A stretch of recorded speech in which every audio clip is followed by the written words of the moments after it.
What's up, guys? Your boys are back. I'm Ryan, my man George. Shaking guys, say living out there. Shout out to the free thinkers, of course. Shout out to everybody that's been rocking with the channel. And as always, guys, make sure you like, subscribe, hit the notification bell. Make sure it's set to all so you get all our videos as they drop. Up and coming artists, man, you know what to do. Click the link in the description if you got a full song, just like the song we're gonna do today. We can get that done for you. Or if you want to be placed in front of one of our up and coming videos, we'll do about 60 seconds of your song. We can do that as well. Either way, information will be down below, man.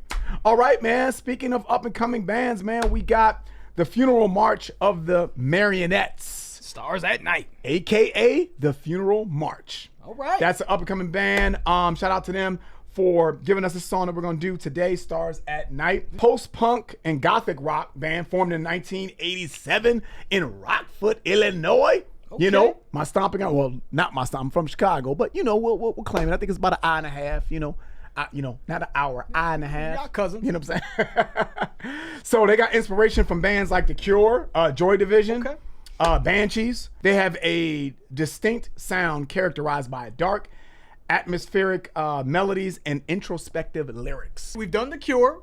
We've done Joy Division. We've had an interesting reaction to Joy Division. The Cure, we've had an interesting reaction to that. So gothic rock is something that I'm curious about. We've also done Depeche Mode. Is Depeche Mode considered goth rock? I don't know. I don't know, because I feel like that Depeche Mode, Joy Division, they all kind of have that it's similar. close, right? It's interesting. It's close, right? Yeah, let's see what's going on, man.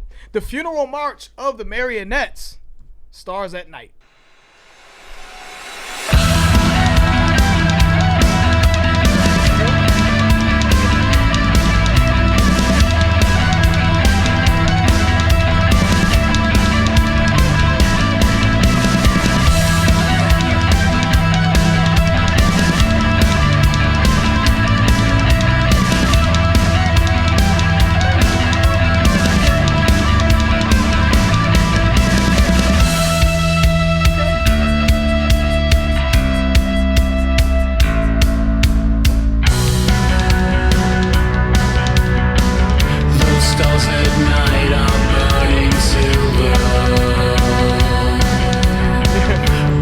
I'm sorry to stop it so soon. Yeah, man. You know, when I think of the vocal tone, I think of Depeche Mode. I think of Joy Division. What the fuck was that? Excuse me. What was that song that we did from Joy Division, man? I'm gonna look that up real quick. I just remember like it was just so monotone and sort of dead inside in terms of the delivery, man. But let's see, Joy Division. We did. What was the name of that? Colony by Joy Division. That was a crazy ass reaction. That was so long ago. Yeah, no, we did that back in 2018. Yeah, but even The Cure, you know what I'm saying? Yeah. You know, it just has that sort of 80s, sort of dead inside, droning kind of feel, and I think it symbolizes that goth scene. Yeah. You know what I mean? So cool, and it sounds like it still has that 80s flavor to it as well. But it's a driving groove to it. Yeah, it's keeping us getting, you know, we able to get into a groove and nod our head. That's always a good sign. Yeah, absolutely. Let's pull it back.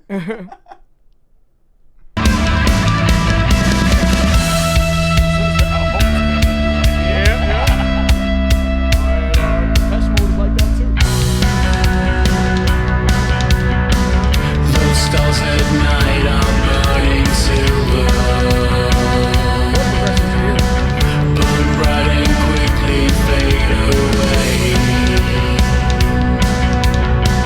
The stars at night are burning silver.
Yeah. Goth rock always, like, to me, like when I think of The Cure, Joy Division, and Depeche Mode, it always feels like it's not supposed to jam sometimes to me, but it does. I always feel like I'm in a nightclub getting lured in by a vampire, but like, you know what I'm saying? Like she sees me across the dance floor and she's luring me in, and I can't like resist her. Yeah, like she's got me in this sort of pulling me in with this trance, like, you know, seduction, and I'm like being pulled towards her, like, come to me. Yeah. But it's in a nightclub and you hear music pounding and shit. That's just what I picture when I hear goth. I was telling George when it was ending there too, man, because when the chorus came back in, I was like, man, I think they got something. And George's like, yeah, man, they jamming. So, anytime a song can kind of give me that feeling, like, wow, yeah, you know, obviously you're gonna have that head nod inducing type of feel, right? That's always a good sign. But when the chorus comes in for the second and third time, you're like, and you're anticipating it, and you're like, oh, okay, yeah, here it is, okay, and then it almost tends to hook you in, which is why it's called the hook. So I think they had a lot of cool elements there. I love the kind of echoey vocals that they had in there. I like that. I like the bass note, that doom doom doom doom doom. It kept the pace kind of sped up a little bit, but it kept you jamming. Like when you said that you know, the vampire analogy, but you're in a nightclub and it's jamming, I feel like the bass is what keeps. There's a darkness to it, right? Right. Like that's the vampire part of it. Like Right, the darkness is like pulling me in. Right. But like it's like a jammy darkness though. Like I'm like jamming out, but like under a spell of darkness. You know? But I feel like the jamming part of that you're jamming out is that doom doom doom doom doom. It's keeping the drums the pace. too. That too. It's keeping the pace up, and then the drums and everything is kind of layered on top of that. Is the way the way it sounded like to me. So I like the bass note. I like the drumming in that as well, and I love the atmosphere. When I read atmospheric, that's exactly the way it sounded to me. It sounded like it had like REM vibes to it. At times, you know, REM creates that atmosphere. It sounded like Orange Crush a little bit. Yeah, You ever heard that song, Orange Crush? Yeah, when you hear REM's music, they have an atmosphere. You know it's them. Like, oh yeah, that it's got their DNA sprinkled all over it. Yep. So when we read that, I'm like, yeah, they are creating a cool atmosphere. It's fun, it's lighthearted, and it jams. So I liked it. I dug it. Yeah, shout out to you know, the female in there that's providing sort of the accompanying vocals as well. I love that. You know, it kind of reminded me, it's a lot of things, because I think Typo Negative is sort of like gothic metal, if I'm not mistaken. There's certain like there's certain melodies and harmonies that have again a darkness to it, a tone that feels like darkness.